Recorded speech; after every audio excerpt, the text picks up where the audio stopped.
Hi there, it's Owen Kirkpatrick, and today I'm gonna be talking about suppose the benefits that people thought were coming to them throughout the war and what war might mean for benefits for society as a whole. That's why I've chosen this Colwitt's piece, "The People," to start off my presentation. Okay, I'm going to start off with a quote from Friedrich von Bernardi. He was a Prussian statesman, I suppose, who wrote a lot about the utility of war. We began the class talking about him. And here's what he has to say. But it is quite another matter if the object is to abolish war entirely and to deny its necessary place in historical development. This aspiration is directly antagonistic to the great universal laws which rule all life. War is a biological necessity of the first importance, a regulative element of the life of mankind which cannot be dispensed with, since without it, an unhealthy development will follow. I guess the way this relates is that developments in the late 19th century, like the Prussian victory over France, reinforced a positive view of militarism, especially in places like Germany. It's also like this social Darwinistic idea that like imposing a hardship on a society will then make it better. And really, many people, obviously, we touched upon many of them early on in class. Many people thought about this as like the reason that war should be taken up. Like Europe was ready to go to war, and it ought to go to war because it's a positive good, and it would be a way for especially imperial power to be shown. Like this is a contest of nations. These nations almost act as organisms that need to fight each other and need to, I guess, take over each other's land. Here, I'm talking about Rosa Luxemburg. She's a very well-known Marxist, and she had a lot to say, especially about what she saw was a clear parallel between the proletariat and the soldier. Here it is. The world war today is demonstrably not only murder on a grand scale, it's also suicide of the working classes of Europe. The soldiers of socialism, the proletarians of England, France, Germany, Russia, and Belgium, have for months been killing one another at the behest of the capital. They are driving the cold steel of murder into each other's hearts. Locked in the embrace of death, they tumble into a common grave. It was through a Marxist lens that Luxemburg and Karl Liebknecht, who was her close associate, concluded that war is being used by capitalists to crush the solidarity among workers that transcended national lines. Luxemburg and others in the movement saw an immediate end to the war as crucial for the success of the movement to build class solidarity across Europe. Luxemburg and Liebknecht saw the war as an effort by which Europe's ruling class employed the tools of modern political era to achieve reactionary goals. They were using the war literally to destroy the proletariat in the sense that they could then replace the proletariat with the capital that was being generated through the war. And here's a monument to Luxemburg. Here, H.G. Wells says, in effect, a sort of emergency socialist state has been established throughout Belgian Europe. Is this, in fact, a rebuke of Luxemburg? I think it's more to say that war, especially in this like modern context, enabled the use of the instruments of socialism to advance the goals of industrial capitalism and imperialism by extension. And that essentially means like taking command over all these economies, yet also having this like insane war profiteering at the same time. It's sort of like a twisted mix of socialism and hypercapitalism. And I mean, Wells saw this use of power in positive terms. Like it would have secured the support of ordinary citizens, encouraging them to identify with the state and view it as a source from which a better standard of living would come.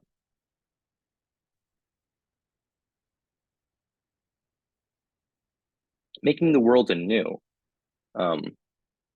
H.G. Wells also says he foreshadowed the continuation of this new war, he being Lloyd George, who was in charge of the Ministry of Reconstruction in England. He foreshadowed the continuation of this new war communism into the peace period in discourses of great fire and beauty. In Great Britain, there was created a Ministry of Reconstruction, which was understood to be planning a new and more generous social order, better labor conditions, better housing, extended education, a complete and scientific revision of the economic system, Similar hopes of a better world sustained the common soldiers of France and Germany and Italy. In Great Britain, the same infrastructure that facilitated the execution of the war would form the basis for a post-war society, stable, efficient, and designed as so as to maintain popular support for the world that was to come. Wells would have seen the war in positive terms, meaningful both for the short-term advance of Great Britain's goals to defeat Germany and its allies, but also more importantly, for the success of its broader aims. I mean, and he is right. Like the I guess the land gains, for instance, in Africa, I mean, are certainly a positive. Wells shared the view with his counterparts in other parts of the industrialized liberal democracies. The post-war period would see the wartime agenda be manifest in other expressions. The development of a more modern, progressive state with opportunities for social mobility that had not been previously available. I mean, you also think about like the opportunities that presented themselves for women, like some getting the right to vote, some entering the workplace for the first time ever. Like these were wartime gains, and like of course the war is terrible and that people are dying, but the actual rigidity often of the economy was increased. Here now I come to Freud. Um, Freud said, the communists believe they have found the path to deliverance from our evils. According to them, man is wholly good and is well disposed to his neighbor, but the institution of private property has corrupted his nature.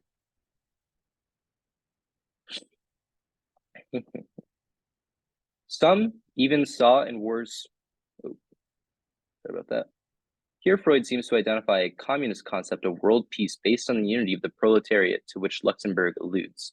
The soldiers of these nations all coming together to rid the world of the common enemy, the profiteer, who does not stand to gain, or who does rather stand to gain benefit from the war, whereas the soldiers, the common proletariat, as one might say, does not. And I guess this solidarity is also, it finds its place in sorrow, really. As H.G. Wells says, the mental and moral backgrounds of hundreds of millions of minds have been altered and are being altered by the stern lessons of this age. Brotherhood through sorrow, sorrow for common sufferings and for irreparable mutual injuries, is spreading and increasing throughout the world. Really, I take this to mean that like some saw, even in like the horror of this world, that there might be a possibility that people first they find perhaps comfort in the idea that other people are sharing the same grief as them, but then maybe even idea that like, oh, because we've all shared this common grief, now we won't let this happen again. And I guess that's sort of part of like the war to end all war narrative. Here I've chosen The Survivors by Kollwitz. And I feel like this piece shows its simplicity, or in its simplicity, the universality of grief following the war. In all of the affected nations, the same widows, soldiers, and children could be found bearing the burden of the bleak war, or the bleak world the war had brought. And I feel like there is actually a sense of a unity in that, like nobody's happy at the end of the war. Like yes, victory, but at what cost? And like the benefit is so low that you're really saying, well, at least we can all share now in this suffering that might bring some benefit in the future. Now, I think the German perspective here is very different. I mean, because it's the perspective of the loser. I mean, I'm going to start off with a quote here from Sally Marks, and it's on the principle of collective financial responsibility. The same clause, mutatis mutandis, appeared in the Austrian and Hungarian treaties, but neither state viewed it as a war guilt clause. Germany, however, expected such a clause, and so seized on Article 231, misinterpreting it and mistranslating it, and thereby linking reparations to war guilt. Then and thereafter, it fulminated about unilateral war guilt to great effect at home and abroad. Here I'm thinking that like taking on the guilt for the war sort of divorced Germany from the idea that they could share in the sorrow of other nations, because in these terms, like they were responsible for this sorrow. They couldn't be like, oh yes, we also bear this sorrow. Repugnant though most Germans would have found Article 231 to be, it might have stoked a sense of righteous indignation as well, and in that way, it did foster a sense of shared experience. This sense of having been burdened with blame for the war, how like they belonged elsewhere, might have offered Germans a way to justify their sense of hostile encirclement and respond accordingly. Here I have two examples of Nazi posters, and these posters show effectively, I think, the graphic effort to define national strength and anger. One attacking various groups who were seen as ruining country, the other attacking the Treaty of Versailles, the source of the blame and anger. Obviously, these very red, like powerful images, but also like they're images of violence. They're images that like their country might yet again be saved by war, which is it's really sort of that like Bernardian idea that their country can only be saved through war and that war is a good thing.